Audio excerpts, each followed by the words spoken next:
I've seen a lot of change, been through a lot of pain. Some things are not the same as they were a year ago, but all will be okay.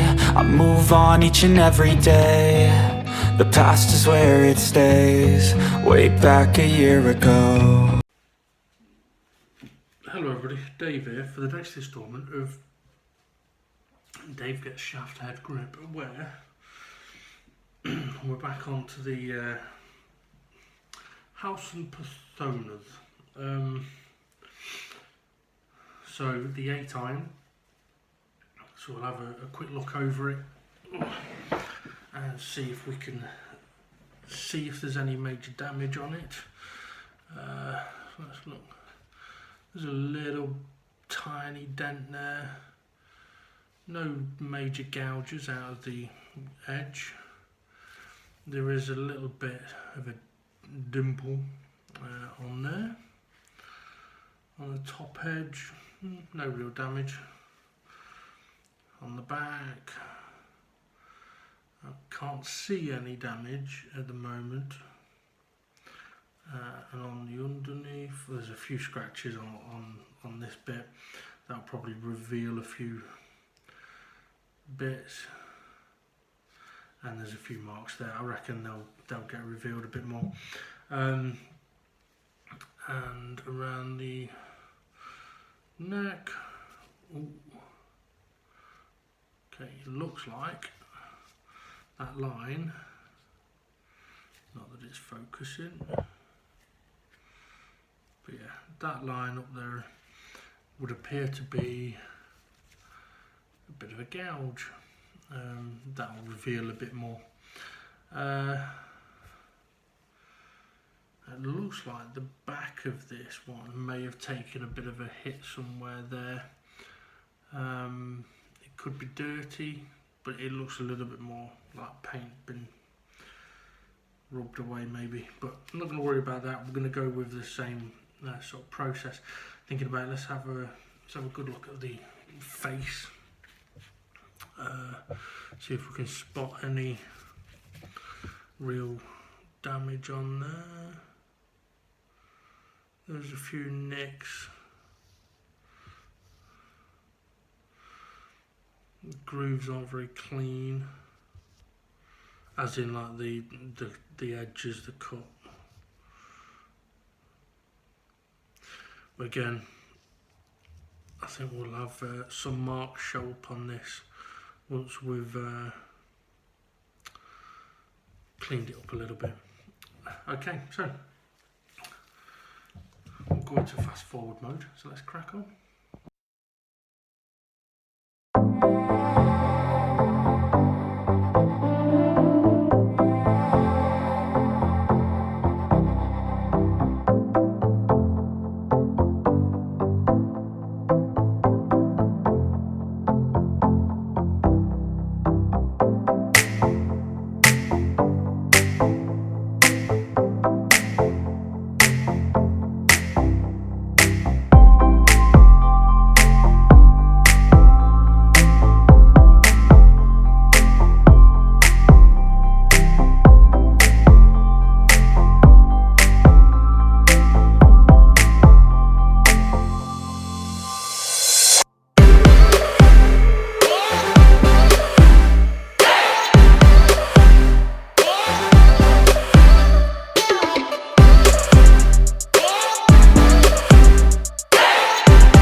Everybody, Dave here with an update. The 8 iron is as done as I'm going to get it at the moment, for a few reasons. One, this 8 iron has been an absolute pain in the arse. Well, should I say pain in the back? My back has gone, basically. I'm struggling big time. I was going to mention something actually. Although it may appear that I'm wearing the same clothes, so it may appear like I'm doing this all on the same day, I'm very much not. It's just with this being a dirty metal job, I'm wearing the same clothes for doing this task. So I'm not getting multiple sets of clothes dirty. I'm just getting this one set. Call me dirty if you like, but I don't care. So it has been a few days to get this done. It turned out that this 8 iron had a lot of damage on it, which I'm not overly surprised by. Initially, it didn't look like it was too bad, but as we started taking the poor looking area off, it became more and more apparent. Now what I will say is I haven't got this to a perfect condition at the moment, but like I say, I've done as much as I'm going to at the moment. Now one of the reasons why I've not gone further is because I've been doing a bit more research about the re-grooving technique, so that is something that I will be looking into, but also I've got some paints coming today actually. Now I'm not going to be doing any of the paint today, but what I'm thinking is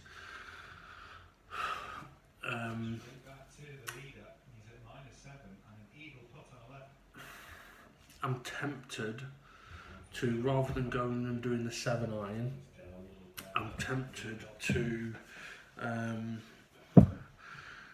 go back to the first colour, the sandwich,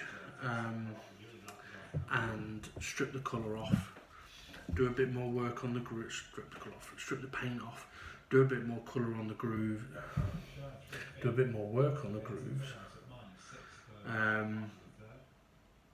polish it up some more,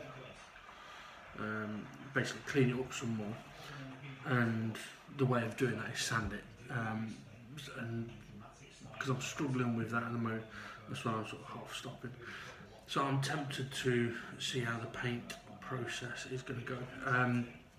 So I've got some coloured paints coming today. Gold paint is going to be coming in about a week, which should be in next week. I have to wait a bit longer for that. But anyway, so the 8 iron, let's have a look at it. I haven't got the 7 iron here to compare it. We've done that a few times though, so, but it doesn't look too bad, but you can see it's not sort of quite all the struggling with my words today. It doesn't all look one shade. There are marks on it, and that's just to show it does still need some work on there, but it still looks pretty good. There was so much damage on the underneath, on the hovel, on the back, on the leading edge, on the top. There was only one little mark on this bit, which is what made me think there wasn't a lot of damage on it, but turned out it was everywhere else on the club. There was a lot of marks on here as well. So it has taken a long time. Now something that I've been kind of working out is, I don't know if you'll be able to see it on here, let's try and position it so that you can. Okay, so just up in this corner, you might be able to tell, it's a little bit darker, it's a little bit duller, and there might be a few patches, so just there and just there, it's darker. Now, what I've been able to kind of work out, and it's a little bit similar, okay, if we look at this, this doesn't look too bad, but just here and here is a slightly darker area. Now, turns out that that's the finish that is still on it, but when you're sanding it and all that kind of stuff, it seems to disappear. But then when I get the wire brush out, it's suddenly a different colour. It's not polishing up, and it's because it's the previous finish. So what you will have seen me doing is doing a bit of wire brushing, then getting the sanders back out, and that's basically what I'm doing. So with this having marks on here still, I am fully aware, and on this bit, I am fully aware that it needs more work. But like I say, I'm struggling and I can't do it today. My back is fucked. So I'm going to set that aside for now. But like I say, I'm not too worried about this because I'm going to be coming back to have a go on the rest of the bits of that. And when it comes to doing one of the other sets, I will spend hopefully more time making sure I get all the finish off and being a bit more precise with it. But I'm also hoping to have, I'm thinking about trying some power on them. I don't know how well it will work, but having done a bit of research, there are some people out there that have been restoring clubs that do use a power sander, and even go as far as 100 grit, which is very rough. I mean, I'm using 180 and it's rough. Now, the sanders that I've seen one person use was a square power sander, whereas the one I've got is a circular, so that could cause problems. But having said that, I do have all the way from 40 grit to 5,000 grit, so it may be possible for me to use a power sander on these, but I'm going to try it on one of the scrap clubs, because obviously when I've been working with wood and varnish, the orbital sander, which is the round one, hence orbital, does tend to leave tiny little circles, and you have to go through the roughness range of the sandpaper to get rid of the circles. So you get rid of the circles the previous paper left, but now you've left nude circles. So then you have to go to another paper to remove those circles, but now you've got new circles.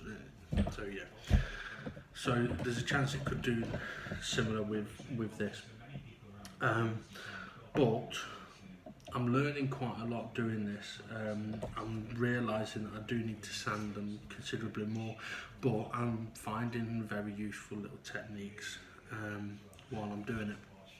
And something else I'm going to need to have a look at soon as well is the best way I can find to clean up the shaft. Now, something I do want to do actually, I'll do that while we're on this, is, that is if there's enough memory on the camera, I'm thinking we'll just give it a little clean with some rubbing alcohol and see if it cleans it up, or whether we're going to need to go with actually sand, which I think is what we will have to do. The amount of marks on it, so there's a lot of marks on it, so we've got a cloth. But I only need to try it on a little bit.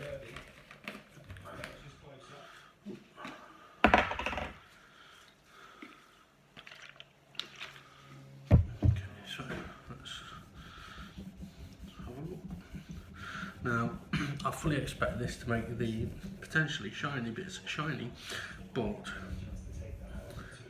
yeah, what it's leaving isn't dirt, it's pit marks in the metal, in the finish on the metal.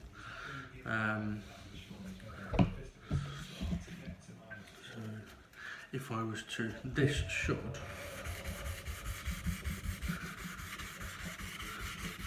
see now I can tell it's making it shinier already. So it's making it shinier, and it should work on some of the pit marks. However, if some of them are really deep, then we may have to go with a rougher grit like we've done on the face. But anyway, I'm going to stop waffling now so that I can rest my back, because I really am suffering. So have a good one, everybody, and we'll see you on the next episode of Dave Gets a Shaftheadgrip, where I'm either going to be making a start on the 7 iron, or I'm going to be getting rid of some paint and applying some paint. I probably should just stick to going through them as I am at the moment, but we'll see. Right, have a good one, and we'll see you all again soon.